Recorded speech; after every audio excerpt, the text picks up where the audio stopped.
This is how you can make your own rosemary water that you can implement in your hair growth routine. Personally, I use rosemary water most days of the week alongside with other hair growth products such as minoxidil. So, to make the water, I use half a liter of water, 4 sprigs of fresh rosemary, and a few drops of some sort of hair oil. This time I used almond oil. So, boil up half a liter or the amount of water you want. After it is boiling, add the rosemary and turn down the heat to fairly low.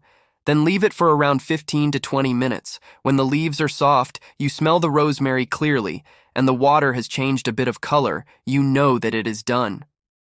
After that, just take the rosemary water away from the heat and let it cool off until it gets to room temperature. Then you just take out the rosemary leaves and pour the water into whatever device you want to use. Some people like to use a spray bottle, but I use a water bottle comb since it makes it very easy to apply. Feel free to add some drops of hair oil. As I mentioned before, I used almond oil this time. The water is stored in the fridge and lasts for at least a week.